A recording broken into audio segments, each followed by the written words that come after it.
Hello, welcome to the Websters of Wrestling. I am the 5-star legend here with my broadcast partner, Levi Junk. Say hello, Levi. Hello, everybody. Ladies and gentlemen, say hello and welcome our special guest tonight. We got DYK, Did You Know, here on the show. Why, hello. Why, hello. We're here to review Monday Night Raw. Monday Night Raw following Extreme Rules 2013. Monday Night Raw opened up with Ryback coming out of an ambulance, in the back of an ambulance, challenging John Cena to an ambulance match at Payback for the WWE title. What do you think about that, Levi? I thought it was Scott Steiner. Does that make any sense? I thought we were seeing the return of Big Pump, but it was Ryback, so it didn't really do much for me. Yeah, I thought it was Scott Steiner, then I thought it was Goldberg, and then it was Ryback. Was Ryback a heel? Was he wearing the skull cap? Yeah, skull cap was on. He was a heel tonight. Right, just making sure, because I never know. I don't either. It's very confusing. When he took it off at Extreme Rules, I was confused. Trickery. Goldberg, Ryback. What do you think of this actual promo, 5-star? I mean, this. I thought this was just. I was laughing because I thought it was really, really funny. I don't know if that obviously that wasn't the intention, but when Goldberg Ryback said that we are all going to the morgue, and then he started acting like he was a nutritionalist and started going off on his workout diet, I just found it funny instead of intimidating. What about you? I found it really funny. He did say morgue, and I was thinking, Ryback, do you not know where ambulances go? They don't go to the morgue. They go to the hospital.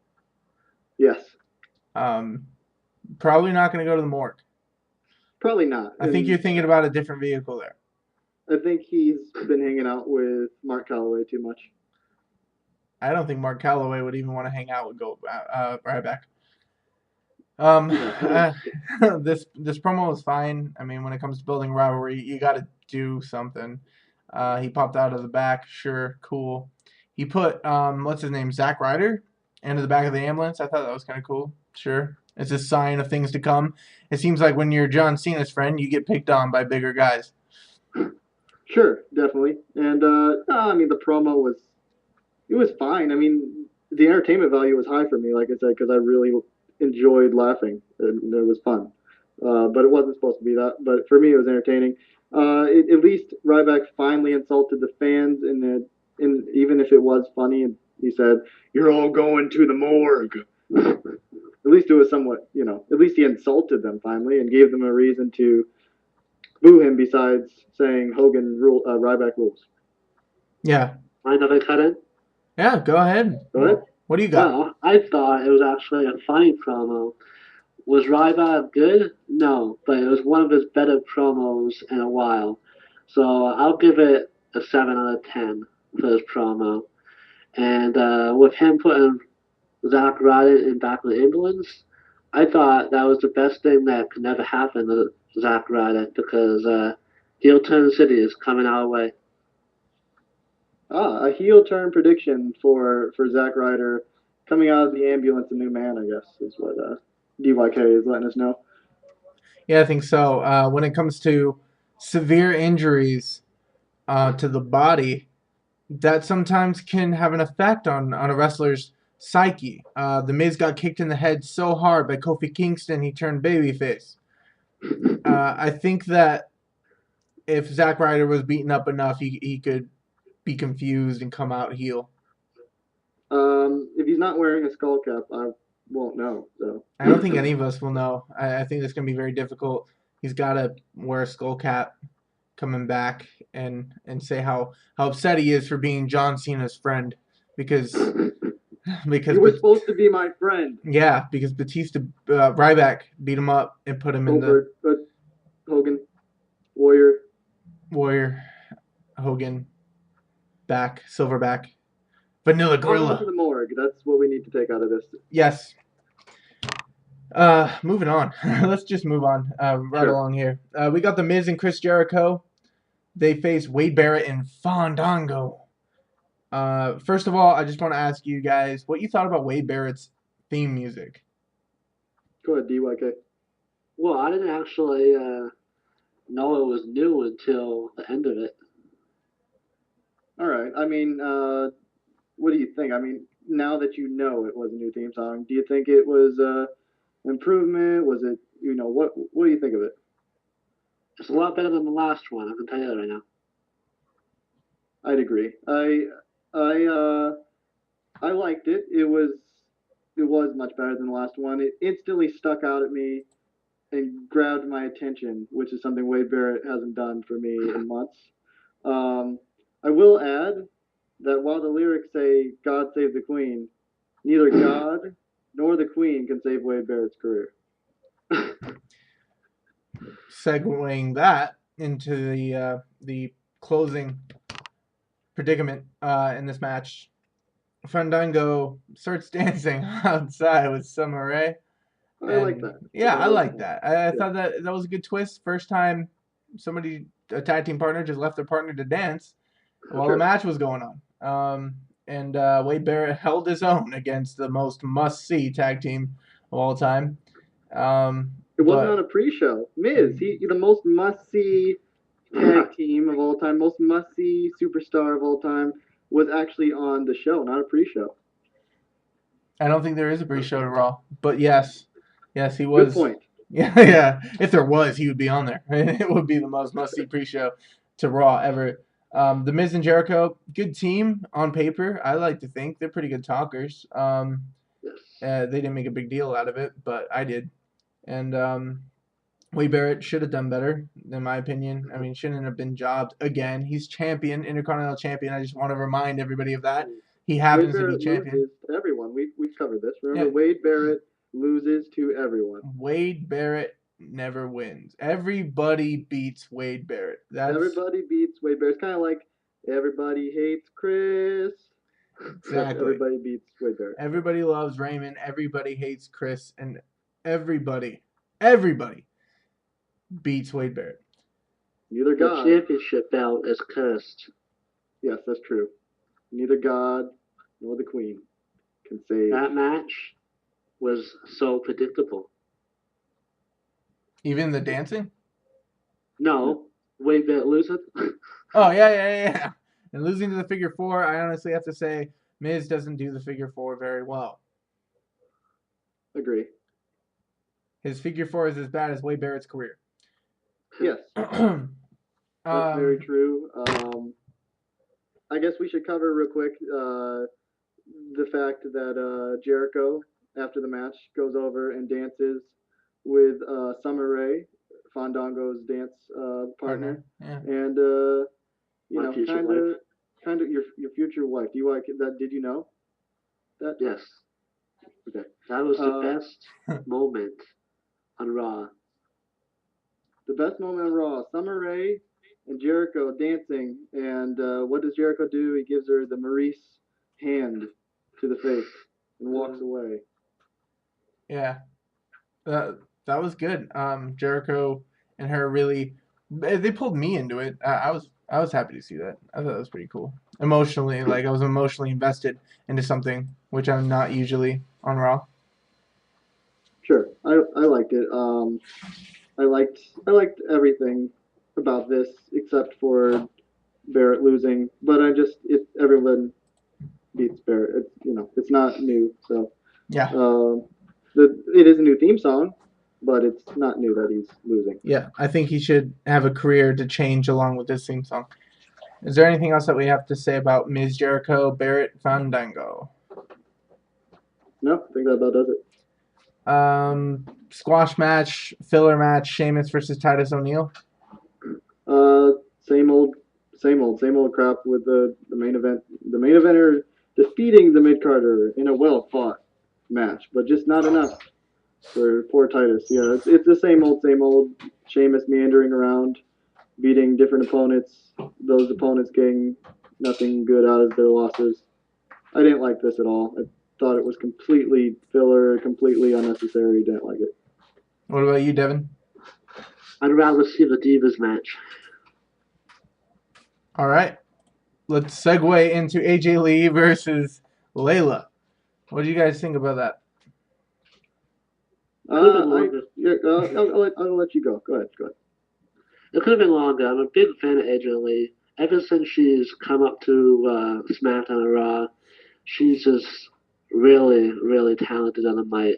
She's the next Stephanie McMahon, and she will be the future of the Divas Championship. All All right. right. I liked it. It was nice. DYK says it could have been longer. I always I always generally say that about Divas matches. It was as long as most Divas matches on TV. I like the Black Widow, aka the Octopus. Tajiri would be proud of her finisher there. It's good. It comes out of nowhere. So I like AJ getting another win here. I like her finisher.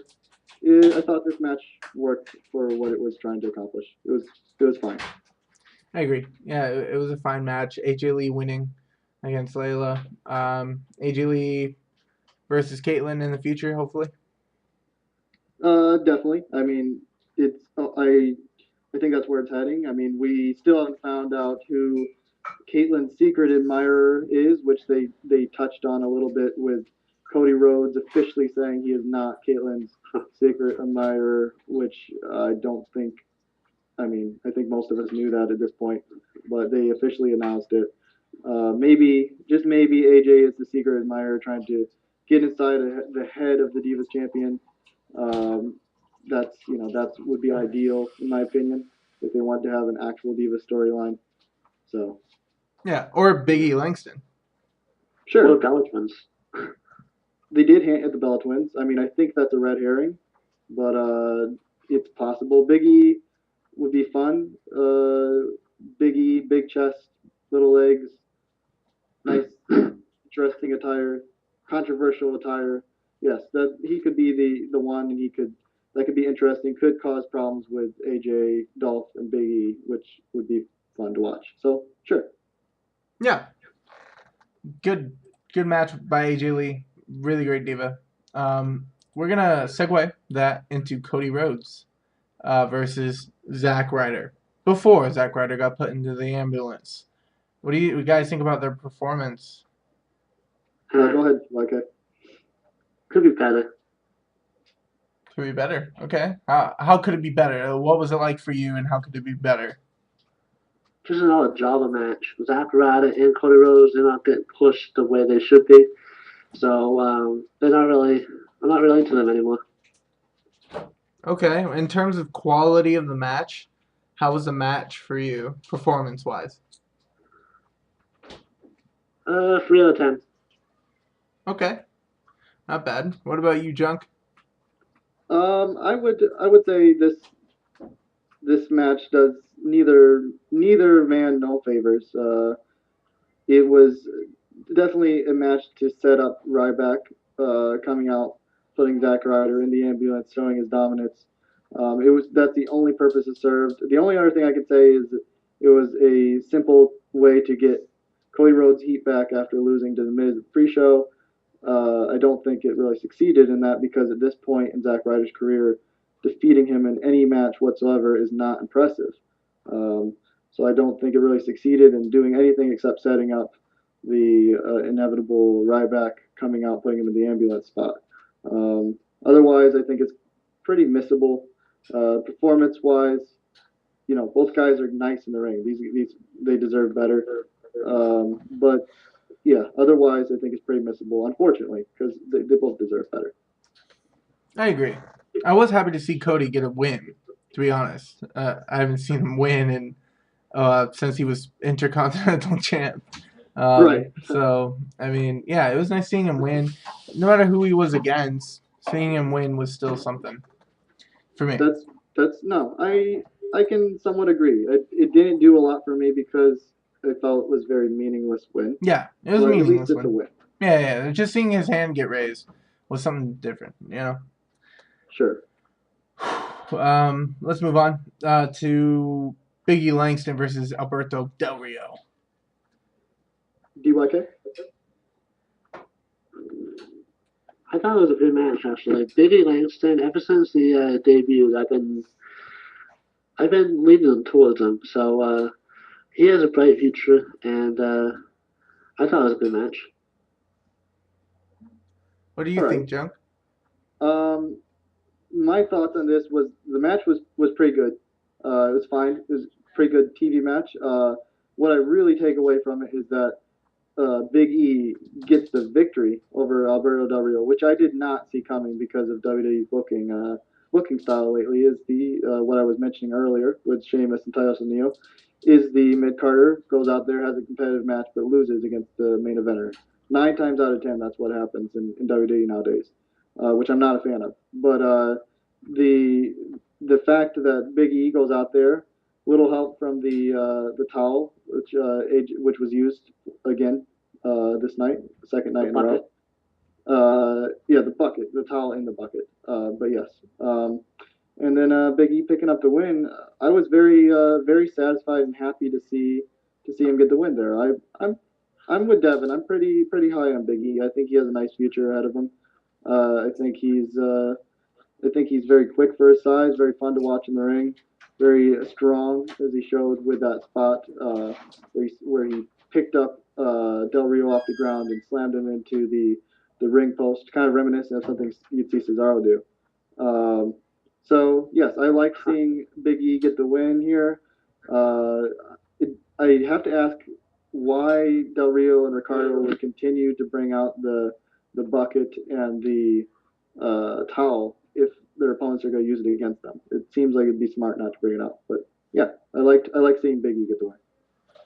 Yeah, so did I. I thought it was a really good match.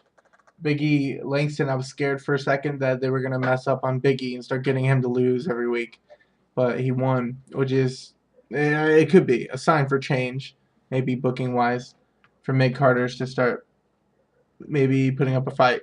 I guess I I'd like hope to it see does. that. I mean, what did you think about the to touch on that real quick? What I was saying is the fact that Ricardo and Del Rio continue to bring out that bucket and towel when their opponents are using it against them. Do you think they'll stop? Do you think they'll show any form of Intelligence. intelligence? Yeah, Uh, I No. thank you. I personally feel like eventually, yeah, maybe not anytime soon, because it's played a big part in the storylines. sure. But they got to really think about it and maybe notice, hey, I've been getting hit in the head with a bucket a few times. Maybe I should stop bringing it out there. You know, Sure, it would just make logical sense. or just ask the ref to check the replay. I don't know. You want to quit? You want to quit? Yeah, Unless unless he gets a concussion from it, if it gets everything happen. that's right. I would not put it past the WWE creative. So sure. Yeah. Let's move on to our next match. The team of champions versus Kofi Kingston and Team Hell No. The Shield and Team Hell No, in my opinion, stealing the show on Monday Night Raw, as they do every time they're out there. Personally, they always steal the show. I thought it was just an amazing match overall. Everybody's performance was absolutely perfect and spot on. The end of the match was perfect. It was the most entertaining, the most well performed 6-man tag match I've ever seen. Okay, Yes. I'm gonna go ahead here, and then I'll give it off to you, DYK.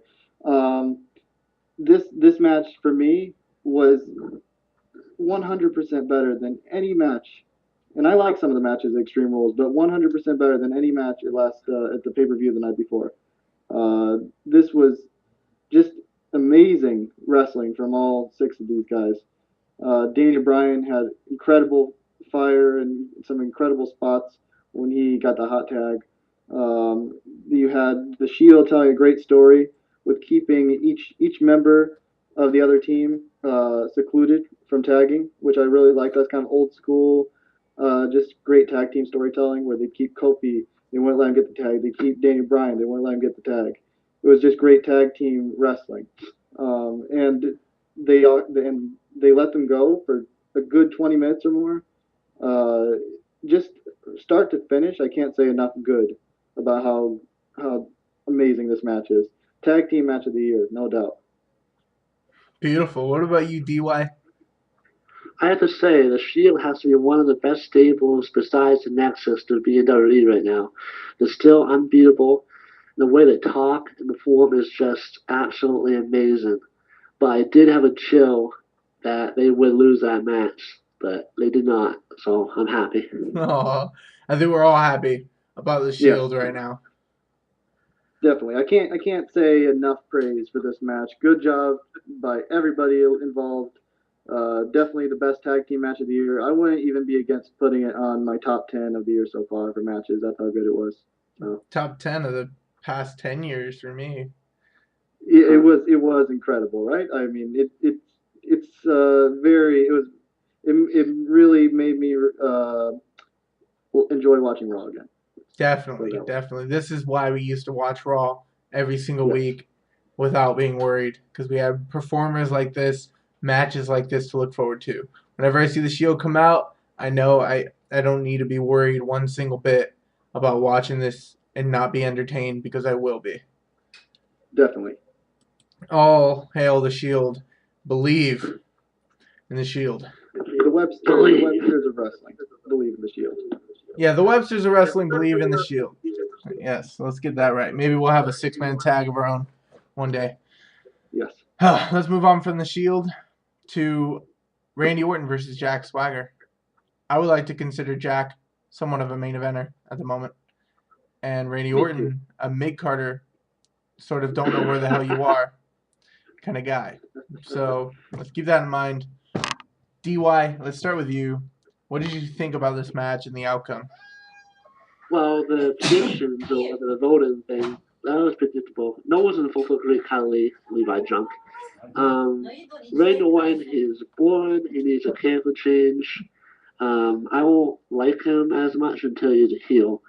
But the match was good. It was back and forth. Jack Swagger almost getting a win with the ankle lock. Randy Orton finally comes out, RKO. That was just epic. All right. That's fair. Uh, no one will vote for the Great Khali, huh? Because I made sure and had two iPhones. I got on two different iPhones to vote for the Great Khali, and anyone who doesn't vote for the Great Khali has no soul. That's what I have to say about that. Because the Great Khali is the real best in the world. Okay, okay. If you want to vote for the Great Khali, so he gets popular, you want that to happen? It's going to put him back into the title picture. You don't want that, do you? Well, sure. As I said, he's the real best in the world. So, but Okay. anyways, Great Khali loses the votes. So R-Truth really loses the votes. By the way, he only had 9% of the vote, I believe. But yeah, Randy Orton wins. Predictable. Fine. He goes on to face Jack Swagger. Match is well wrestled. Both guys put in a good effort. They got around at least 15 minutes in the ring. It's always nice to see. Um, I don't I don't get anything out of the outcome. It's another meaningless Randy Orton win.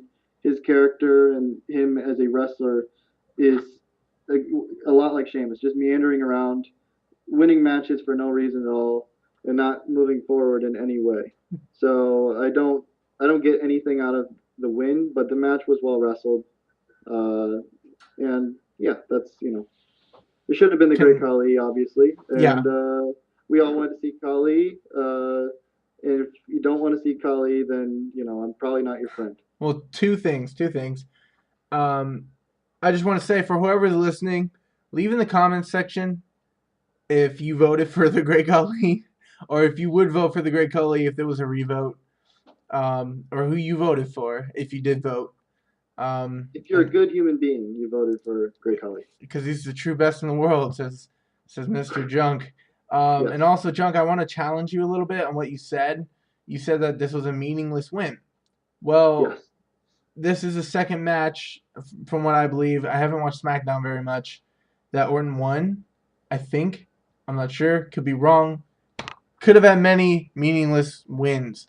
But a win that did make sense was against the Big Show. It wasn't meaningless. He's never beaten the Big Show before. Whether they made that a storyline or not, it's something he hasn't done before. And he beat him.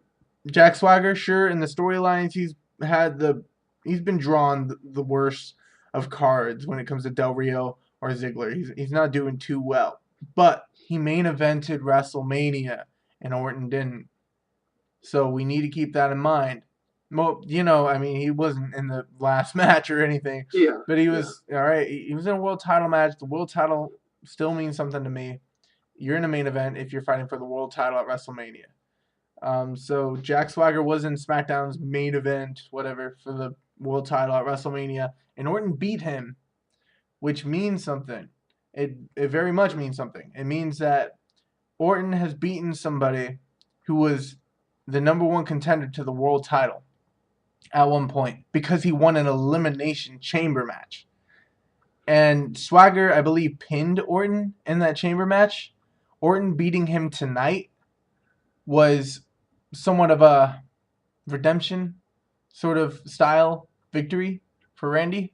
He's beaten Swagger, the guy who pinned him at Elimination Chamber, and now he can finally move on to something bigger.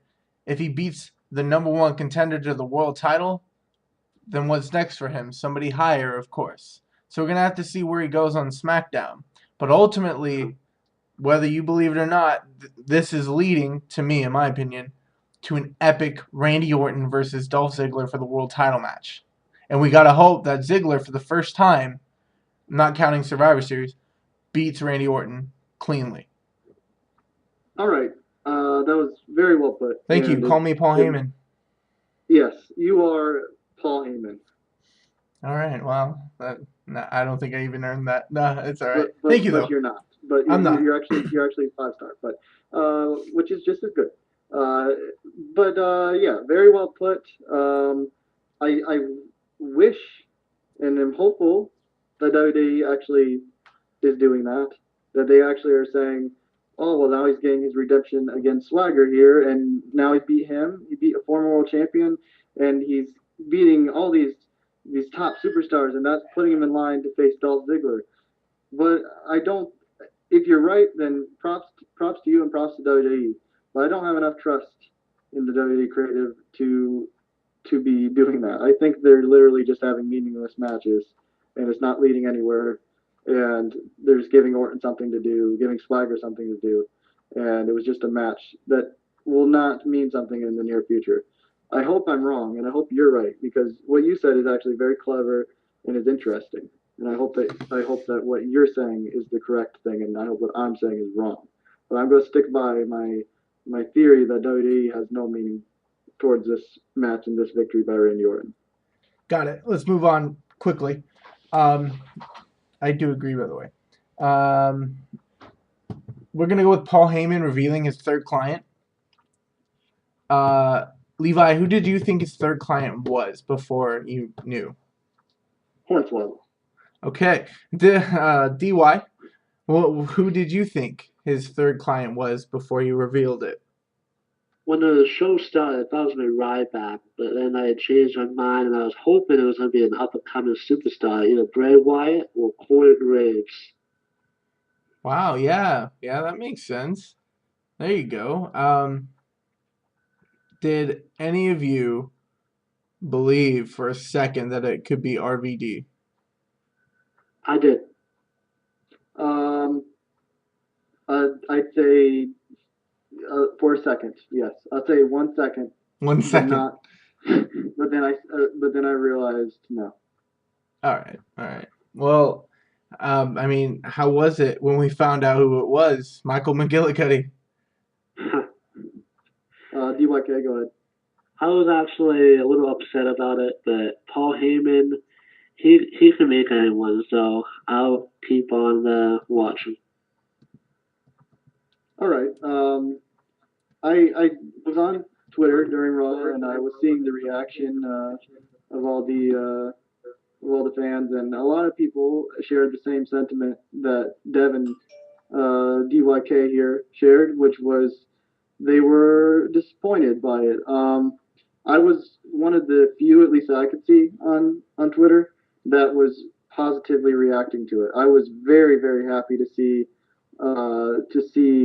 Curtis Axel, aka Michael McGillicuddy, aka Mr. Perfect's son, come back and be Paul Heyman's new guy because I've always liked him. I liked him in his NXT days. I liked him when he was with a new Nexus, but I could tell WWE didn't really like him and didn't really want to do anything with him at those times, and refused to acknowledge or at least barely acknowledge his heritage, which was a big appeal when it came to getting invested in him as a wrestler and a person. So I thought this was really a great opportunity. Uh, Taking a guy that we really don't know, much like when Lesnar debuted, we really didn't know much about Brock Lesnar. Paul Heyman took him and he made him into a huge star. And I think this is what he's going to do with Curtis Axel. I love his new theme song, which you heard on our show here. And I really think that this is a good idea to bring somebody that we really don't know much about. We've seen him, but don't know much about him. And Heyman's gonna just blow us away, I think, and make him a huge star. And this is makings of something really good. I could agree with you more. Do you have any opinion about um, Curtis Axel, DYK? Not really a big fan of him yet, but yeah, he was good in the NXT days. Oh yeah, yeah, he was. I remember that. Are you excited in any way about where he could go, the direction that he could go from here on in? Yeah. I mean, his first match was with Triple H. Yes, I am excited. Paul Heyman meets anybody, so whatever Paul Heyman does with this guy, Kurt Axel, it's a bright future for him. I agree. I think Wade Barrett needs to call Paul Heyman. That's perfect. The main event. Maybe God can't save. Yeah, maybe the Queen can't save him, but maybe Paul Heyman. Paul Heyman can save anybody. Yes. And so can CM Punk. That's very true. Well, should we? I mean, before we move on, I have to say I didn't at all care for Triple H coming out during this segment and slapping the face and calling him, saying slapping the face of Curtis Axel, and then before doing that, saying when hush, this is the adults are talking when him and Heyman were talking, and just making him look like a child nobody, in a lot of ways, a nobody. I don't think that's the best way to treat returning in a lot of ways debuting, because he's a very different incarnation than he was before, his character. Superstar. I don't think that's the way you would treat them. It really undermines the whole idea that this guy's going to be something special.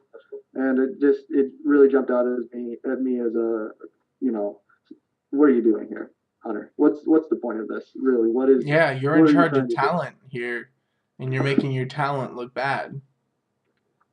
Exactly. It really was one of the few times in a long time. There's been things that have upset me, the WWE and their decisions that they made, but that was one of the things that literally got me quite angry, because I didn't understand the rationale or the reason of why somebody who was so invested in making the business better would come out and pull something like that. I'm right with you there. What did you think about that, DY? Anything Triple H does is just stupid. Like, why put down newcomers? Why draw them out? Why make them look not strong at all? That's just dumb. He needs to retire. All right. Wow, yeah, that's some big words there. He does need to retire. Okay. Curtis versus Triple H. How do you guys think Curtis did? We'll start with you, DY. How do you think he did in terms of holding his own in the ring with Triple H in the main event? We didn't really see much of it, but so far so good. All right. What about you, Junk? I liked it. It was surreal, if I'm being honest, to see Curtis Axel, aka Mr. Perfect Son, in the ring with Triple H on main event Monday Night Raw, and I never thought I'd see that, if I'm being honest. So yeah. I was really watching it like I was in the Twilight Zone. It was very strange. It's good. I mean, it was cool that he got to be in that match. Unfortunately, no one's going to remember it and we're gonna remember what we're gonna talk about here in a minute with the Triple H show. But it was very cool while it lasted. I liked that he got in some offense, and just like I said, very surreal moment that I never thought I'd see on my television screen. Curtis Axel versus Triple H. It was definitely a moment. Let's talk about Triple H's storyline. Triple H had what, a heart attack, or brain damage, or They did not clarify. It definitely was something to do with his brain. okay, I think maybe a headache, and he needed maybe a little headache. He needed a little nap and some Tylenol. He'd be all better. take a nap on the table. Take that Yeah, a from little nap Bubba. on the table. Taking our reference back to our Extreme Rules extras with Bubba Bully Ray. Well, I heard it was a concussion, Mr. Levi Junk, but I'll save more of that to the next segment. All right. Just to clarify, I did not at all like the ending of Raw. I think I don't care. I could not care any less about Triple H and his head. I have a bad feeling that next week on Raw, we're going to see Triple H in his home in Stamford, Connecticut, and he's going to be lying down in his bed, taking a Tylenol and taking a nap, and King will use his serious voice, and they'll be concerned for his health. And they'll forget all about Curtis. Yeah, Hennig. and don't forget all this things I'm talking about here with Triple H in his home and the Tylenol will be going on while Curtis Axel is wrestling. So Yeah, that way well, we don't have to pay attention to that silly wrestling, and we can watch Triple H sleep in his bed. yeah, we need to watch Triple H sleep. I guess we can segue that into a new segment called DYK. Did you know news? With DYK. Tell us what you got. All right, did you know Triple H is very high on Paul Heyman's new client, Kurt Axel, as he has been a driving force to get another big push on TV. So that's probably why Triple H is the first guy Kurt Axel is going to be feuding with. Now, the storyline is that Triple H suffered a concussion from the Brock Lesnar match, and Triple H has been written off TV for the next couple months. So I will probably expect to see maybe a SummerSlam match against Triple H and Kurt Axel, but who knows? Also, The Rock is also a big supporter of Kurt Axel because he's the one that trained The Rock to get into the ring at WrestleMania.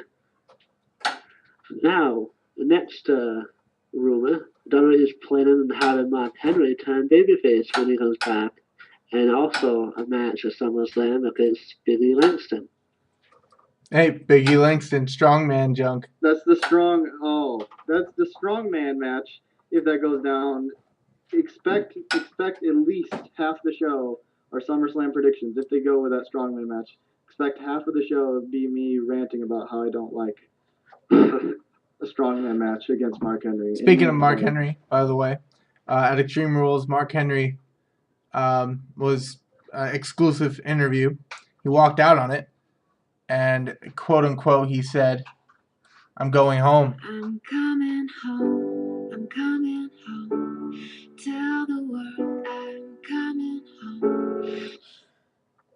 His family was very happy to know that he was coming home. So were we. And we're glad that he's taking a little break to come back babyface to go strongman against heel Big E Langston. We're not happy about that. We're all No, happy we're not. about that. We're not happy And we about that. cannot wait to see that at SummerSlam, especially the Junkman. Diddy Dirty Money isn't happy about it. I'm not happy about it. I'm not either. He's not happy about it. I will not discuss this anymore until SummerSlam. All right, yeah. Do you have any more news on you, DY? No, but I want to say that babyface Mark Henry does not look strong at all. Got it. Kind of looks like a teddy bear. The world's strongest. Well, The world's strongest maybe. teddy bear. Until he loses another tug of war. Oh, man. Yeah, he did lose at the tug of war. Overall, Raw was pretty good. If I were to give it a grade, I would give it a B. All right, that's fair. I think I would give this show a B minus.